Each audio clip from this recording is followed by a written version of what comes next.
بسم اللہ الرحمن الرحیم۔ ناظرین، آج کا دوسرا ویلاگ ہم آپ کے سامنے رکھ رہے ہیں۔ پیج ہے 689، معرف القرآن جلد اول، سورۃ البقرہ نمبر 2 اور آیت ہے 284، اور معرف و مسائل یہ ہیڈنگ ہے جو اس سے پہلے تلاوت کی۔ ناظرین، اس کتاب کا ٹائٹل ہے معرف القرآن جلد اول، سورۃ الفاتحہ سے لے کر سورۃ البقرہ، پارہ اول تا پارہ تیسرا، رکوع 8واں۔ رائٹر ہیں اس کتاب کے حضرت مولانا مفتی محمد شفیع صاحب عثمانی رحمۃ اللہ علیہ، جو کہ مفتی اعظم پاکستان۔ بسم اللہ الرحمن الرحیم۔ الحمد للہ وکفی وسلام علی عبادہ الذین اصطفیٰ۔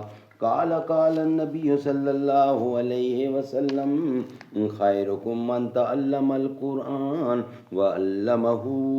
بہترین لوگ وہ ہیں جو خود بھی قرآن پڑھیں، دوسروں کو پڑھائیں، سکھائیں اور لکھائیں۔ تجھے اس قوم نے پالا ہے، آغوں سے محبت میں کچل ڈالا تھا جس نے پاؤں میں تاج سر دارا۔ تمدن آفریں خلاق آئین جہاں داری، وہ صحرائے عرب یعنی شتر بانوں کا گہوارہ۔ سما الفقرا فخری کا رہا شان امارت میں، باب رنگ باب درنگ وہ خال و خط پر حاجت روئے زیبارا۔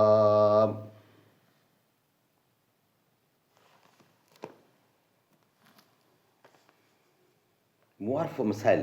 پہلی آیت میں شہادت کے اظہار کا حکم اور چھپانے کی ممانعت مذکور تھی۔ یہ آیت بھی اسی مضمون کا تکملہ ہے۔ اس میں انسان کو متنبہ کیا گیا ہے کہ شہادت کا چھپانا حرام ہے۔ اگر تم نے معاملے کو جانتے ہوئے چھپایا تو رب علیم و خبیر تم سے اس کا حساب لے گا۔ حضرت ابن عباس رضی اللہ، اکرمہ رضی اللہ، شعبی رضی اللہ اور مجاہد رضی اللہ سے یہی تفسیر منقول ہے۔ یہ ہے قرطبی میں۔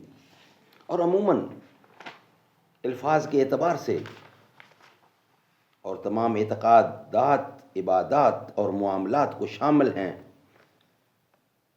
حضرت عبداللہ بن عباس کا مشہور قول اس آیت کی تفسیر میں یہی ہے، اور معنی آیت کے یہ ہیں کہ حق تعالیٰ اپنی مخلوق کے تمام اعمال کا محاسبہ فرمائیں گے، وہ عمل بھی جس کو وہ کر گزرے ہیں اور وہ بھی جن کا دل سے پختہ ارادہ کر لیا اور اس کو دل میں چھپا کر رکھا مگر عمل کی نوبت نہیں آئی۔ جیسے کہ صحیح بخاری و مسلم میں بروایت حضرت ابن عمر منقول ہے کہ میں نے رسول اللہ صلی اللہ علیہ وسلم سے سنا ہے کہ مومن قیامت کے روز اپنے رب عز و جل و علا، رب عز و جل و علا سے قریب کیا جائے گا، یہاں تک کہ حق تعالیٰ اس کے ایک ایک گناہ کو یاد دلائیں گے اور سوال کریں گے کہ تو جانتا ہے کہ تو نے یہ گناہ کیا تھا؟ بندہ مومن اقرار کرے گا، حق تعالیٰ فرمائیں گے، بندہ مومن اقرار کرے گا، حق تعالیٰ فرمائیں گے کہ میں نے دنیا میں بھی تیری پردہ پوشی کی اور تیرا گناہ لوگوں میں ظاہر نہیں ہونے دیا، اور میں آج بھی اس کو معاف کرتا ہوں اور حسنات کا اعمال نامہ اس کو دے دیا جائے گا۔ لیکن کفار اور منافقین کے گناہوں کو مجمع عام میں بیان کیا جائے گا۔ ناظرین، یہ تھا آج کا ویلاگ نمبر 2 جو آپ نے آپ کے سامنے رکھا۔ انشاءاللہ اس کا بقیہ ویلاگ نمبر 3 کا حصہ ہے جو ہم آپ کے سامنے رکھیں گے اس کے بعد۔ رب کی پیاری عطا سید فاطمہ، جان خیر الورا سید فاطمہ، جس نے کی عمر بھر اطاعت کبریا، وہ علی کی وفا سید فاطمہ، لاڈلے جن کے پیارے حسین و حسن، وہ خدا کی رضا سید فاطمہ، تذکرہ کیا بیاں ہو زباں سے میرے، رتبہ تیرا بڑا سید فاطمہ۔